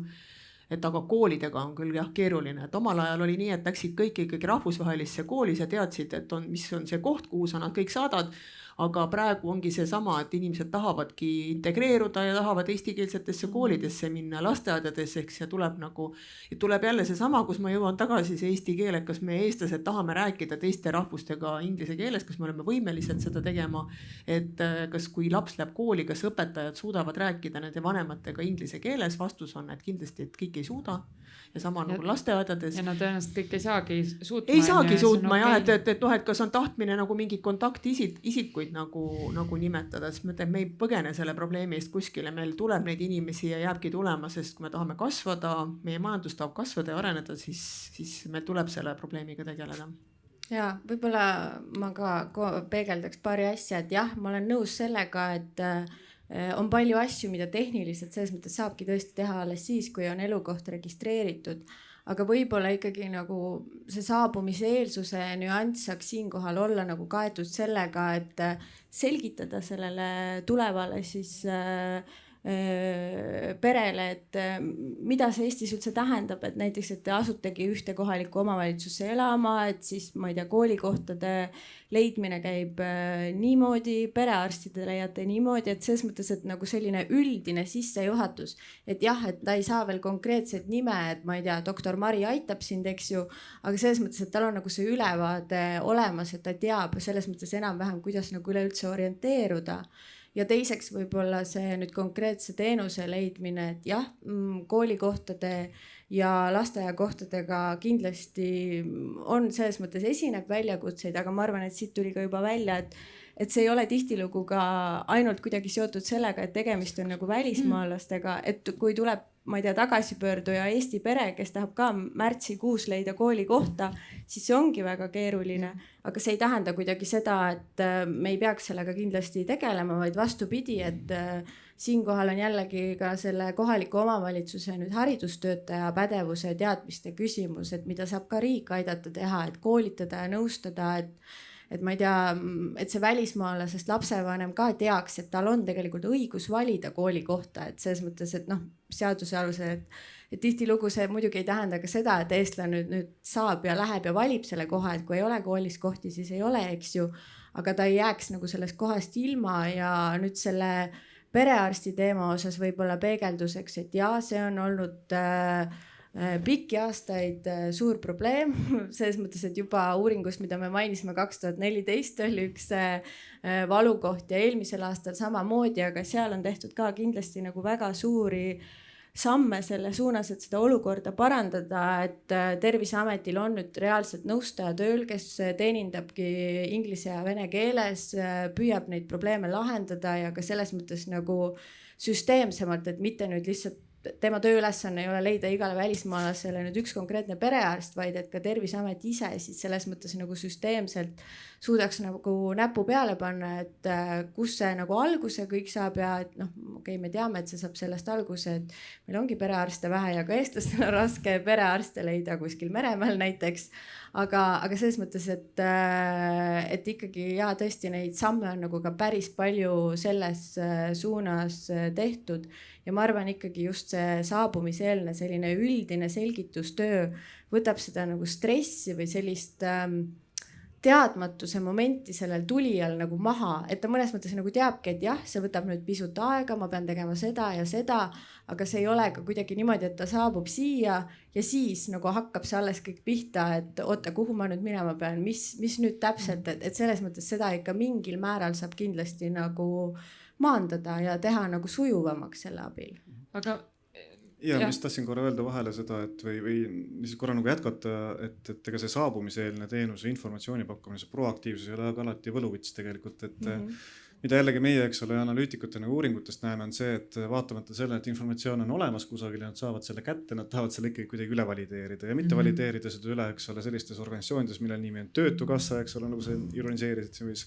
sarkastiliselt ütlesid, või eks ole isegi Politsei- ja Piirivalveamet, mis politsei, eks ole, teatud riikidest tulijatele tähendab hoopis midagi muud, nende suhestumine, eks ole, jõustruktuuridega on hoopis midagi see, kui Eestis, kus politsei usaldus on väga kõrge.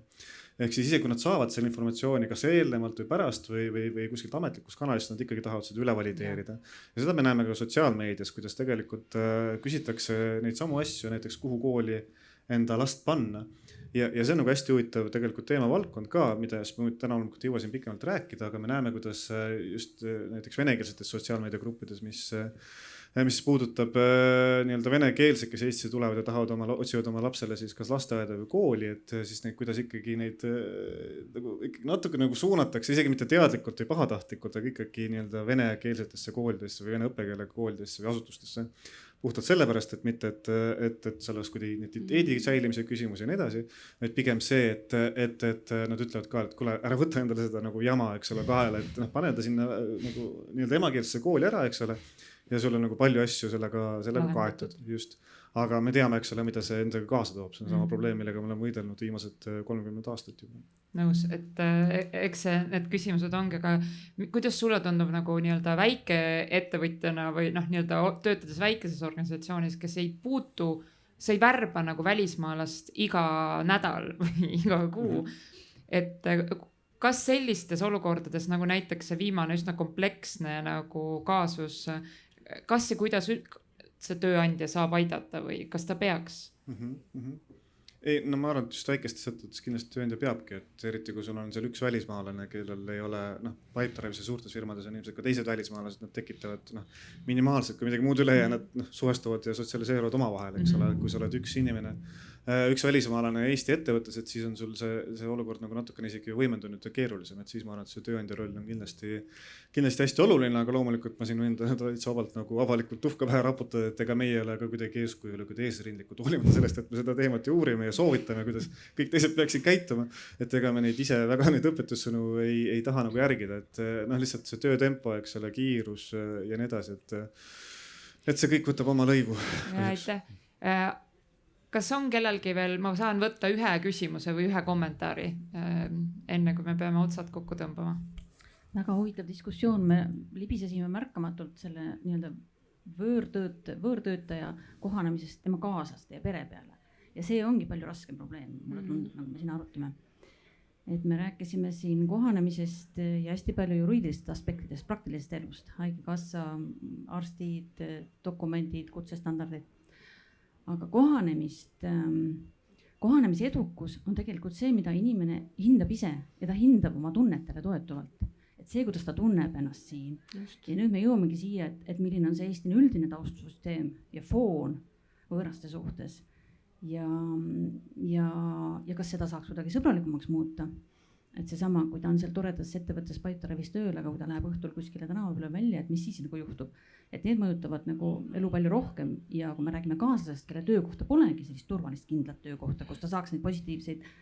signaale, siis tema sõltub ju ainult sellest, mis juhtub tänaval, poes, ma ei tea, arsti juures.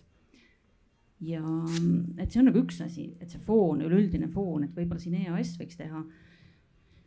ma ei tea, kas mõne kampaania, turunduskampaania või siis arvamusliidrid, selle valdkonna arvamusliidrid, kes te kõik siin püüne peal olete, et ei peaks te meedias sõna võtma, et see nagu aitaks kaasa kindlasti, meediavõim on suur. Ja ma tooksin veel ühe aspektina juurde, et on küll väga suur roll ettevõttel ja riigil, aga seesama võõrtöötaja, keda siia kutsutakse, kes tuleb kindlasse mõnes mõttes raamistikku, kellel on tööleping, ettenähtud tasu, tema vastutus on ikka ka natuke suurem oma pere eest. Ta ei võta kaasa seda kui pagasit, see on ikka abikaasaga peaks olema läbi räägitud otsus ja temal on ikkagi ka vastutus selle asja eest. Kui me nüüd koos läheme kuskile ükskõik mis X riiki, et seda võib-olla ei ole ka piisavalt teadvustatud, et tema vastutab ka selle eest, mis selle paariga saab, sest me teame, uuringud näitavad, et kohanemise puhul on ka väga oluline paarisuhte kvaliteet. Halb suhe, siis sa tunned ennast halvasti, lähevad asjad veel kehvemaks, aga on hea suhe, siis nii-öelda see kaaslane tunneb ennast ka kordades paremini. Ma olen täitsa nõus, et tegelikult neid aspekte, mida me ei jõua täna enam käsitleda, on siin nagu kordades veel, aga paratamatult välistöötajate puhul see ongi, et kohanemisel tihti need pereliikmed hakkavadki mängima veelgi rohkem rolli ja seal muutubki, kus see olukord muutub nagu keeruliseks nii-öelda, et üksikindiviidide kohanemisel. Aga võib-olla selle tausta kohta ma oleks selle nii-öelda kokkuvõttes nagunii öelnud, siis eelmisel aastal me tegime uuringu välistöötajate seas Eestis. See valim oli 250 inimest ja tegelikkuses nende kogemused eestlaste kohta ja see, kuidas nad meie ühiskonda ja meid siis kirjeldasid, olid sõbralik, avatud, ligi 10% oli neid, kes ütles, et nad on mingil määral kogenud kehvasti kohtlemist või ka diskrimineerimist. Et siiski üldmulje Eestist, need tunded Eesti kohta on inimeste üldjoontes positiivsed. Loomulikult me peame igaüks ise jälgima seda, mida me räägime ka avalikus ruumis. Ja üks soovitus on juba kas või see, et me ei räägiks võõrastest, vaid me räägiks siis kas või välistöötajatest, et see on üks esimene, aga ma võtaks selle tänase arutelu siis nüüd kiiresti kokku, et hästi mitmel korral oli juttu infost ja et kus siis see tööandja peaks saama selle info ja kelle käest. Et kui meie kuulajate seas on ka tööandjaid, siis Siseministeeriumil on oma infolist, Work in Estonial on tööandjate uudiskiri, et need on need 2 esimest kanalit, millega ma soovitaks kõigil tööandjatel, kellel on välismaalastest töötajaid liituda, et väga nii-öelda kõikidest suurematest muudatustest ja ka kõikidest üritustest me anname läbi nende infokanalite teada, et see on selline võib-olla, et kui te ei ole nendega täna liitunud, siis see, et ükski seadusmuudatus sealt nendest infokirjadest nagu mööda ei lähe, ütleme siis nii, et saate selle ühel või teisel viisil kätte, ja sealt proovime anda ka neid praktilisi nippe, et väga raske on spetsiifiliselt, me ei tea ettevõtetes, et kes täpselt tegeleb selle välisspetsialisti, selle kohanemisosaga, vahel teame, vahel ei tea. Et Cassandrale me juba teame, et me saame kirju saata ja ta loeb nad läbi, aga mõne teise inimese puhul ei tea, nii et see on nagu esimene asi, et ma arvan, et riik on valmis infot saatma, kui ta ainult teaks, kuhu kohta täpselt on ju, et kui te annate meile teada, et teie tahate infot, ükskõik kirjutage kas minu emaili aadressile, siis uskuge mind, ma leian võimalused teile info saatmiseks. Aga teine pool, et mul oli väga hea täna näha siin tööandjaid, kes on võtnud tõesti väga sellise suure rolli välisspetsialisti kohanemisel Eestisse ja see, et te muudate neid inimesi Eesti fännideks, ma näen ju seda oma igapäevatöös kogu aeg, see on hullult kihvt, suur tänu teile selle eest ja ma loodan, et teised tööandjad ka saavad sellest innustust, et võib-olla teha neid asju väiksemal skaalal, vähemate ressurssidega, ka päeva lõpuks oluline osa on tahe ka, on ju. Et kuhu ma siis selle ressursi suunan. ja kõige olulisem, et me tegelikult teame, et välismaalased tahavad olla osa Eesti kogukonnast. Nad kogu aeg annavad sellest ka uuringutest teada, et nad tahavad seda ja et meie siis peaksime andma neile selle võimaluse saada osaks Eesti kogukonnast. Et ma ei tea, kas keegi veel teist neljast tahaks siia lõppu midagi lisada? Võib-olla ma lihtsalt valideeriksin omakorda, et kui sa juba mainisid, et riik, erinevad teenusepakkujad hea meelega vahendavad seda infot, et siis just kindlasti see nii on, et selles mõttes, et ma olen nõus, et me saame seda teha rohkem, põhjalikumalt, võib-olla seda pakendit hoolikamalt valida, aga kindlasti, et selles mõttes, et paljud teenused on olemas, ootavad, et välismaalased neid kasutaks, tööandjad seda infot vahendaks, et selles mõttes, et see on kindlasti nagu üks asi, mis mina ka siit arutelult kaasa võtan, et keskenduda sellele kommunikatsioonile nagu veel ja veel rohkem, et kordamine on tarkus. Just, eile oli meil sellest 6 korrast juttu, et siis et ma arvan, et see on üks oluline asi, mis mina kindlasti siit kaasa võtan. Kõik. Ja mina sooviks, et kõik nii hästi ei läheks, et oleks ka tulevikus meil mida uurida ja analüüsida. Aga ei, loomulikult ma arvan, et lihtsalt tõmmates korra natuke sellise pikema nagu ajaperioodi peale, et kui me 2014 seda uuringut tegime, nüüd 2019 sisust ka kordusuuringu samal teemal, et siis me tegelikult näeme, et see olukord on ikkagi muutunud oluliselt paremaks kui see, kui ta oli 5 aastat tagasi. Et kitsaskohti on päris palju igal pool, aga sellise nagu neutraalse ikkagi sõltumatu eksperthinnanguna võin öelda, et me liigume õiges suunas. Absoluutselt, et ma arvan, me oleme lihtsalt, meie suur pilt on läinud juba väga palju paremaks, aga maksimalistidena me ju tahame veel rohkem, veel paremini ja ühiskonnana me peame lihtsalt selle uue situatsiooniga harjuma, et Eesti on mitmekesisem. Ja ma tahaks öelda ikka võib-olla tagasi, et me rääkisime 1,5 tundi sellest ja paneme mõnele küsimuse, et miks neid võõrtöötajaid ikkagi vaja on, eks ju. Et võtkem ikkagi seda kui meie võimalust Eestis, et me öeldakse, et mitmekesised tiimid ettevõttes, et need loovad nagu suuremat väärtust. Miks need loovad? Sellepärast, et ausalt öeldes ühtmoodi mõtlevad inimesed kipuvad tegema ühesuguseid otsuseid ja kipuvad tegema ka otsuseid nii-öelda siis mingis suunas kellegi mõjutusel. Et mitmekesised meeskonnad on nagu palju avatumad mingis mõttes ja õpivad, et võt see üks asi, mis Eesti peaks nagu õppima nendelt inimestelt, kes siia tulevad, on see õpitahe, kohanemis ja muutumistahe, et alati on see, et õpid ka nagu teiselt midagi, et ma arvan, et Eestil on sellest ainult võita, kui meile tulevad väga head tippeksperdid, kellel on suurem oma kogemus, toovad meile kogemusi, meie inimesed õpivad, ülikoolid õpivad, me läheme mugavustsoonist lahti ja ma arvan, et see kõik viib ju edasi ka meid Eestina ja rahvusena. Ja ma tahaks ka just kinnitada veel Ülle mõtet, et just siis, kui sa oledki väiksem ettevõtja ja mõtled, et kas võtta siis see välismaalane või äkki ikka pusime ise edasi, et siis kindlasti jah, et võib-olla siit vahepeal diskussioonist võib kõlada, nagu see oleks mingisugune keeruline täppisteadus, aga ma ise vähemalt tunnen, et kui minu suurim probleem on lasteaiakoha leidmine, mis on samamoodi keeruline kõikidele eestlastele, siis tegelikult ikkagi ei ole see asi nii hull midagi. Et lihtsalt tuleb see samm teha ja see ise on näha ka, ma arvan, juba mingite paari kuu pärast, kui palju tegelikult see on juba ettevõttele juurde andnud sellele nii kogukonnale kui ka sinule iseendale nagu seda, mis sa sealt juurde õpid ja näed, et see on nii suur väärtus lihtsalt lisaks kogu sellele tööle. Jah, esmavärbajad võivad Work in Estoniaga ühendust võtta, et me aitame teid sellest esimesest künkast üle. Aga suur aitäh kõigile kuulajatele, neid on juba nüüdseks väga palju tekkinud, nii et ilusat päeva jätku ka kodutesse või töökohtadele ja kui kellelgi tekkis veel küsimusi, kommentaare, siis võib tulla meie endiga rääkima veel pärast seda arutelu ka. Aitäh teile!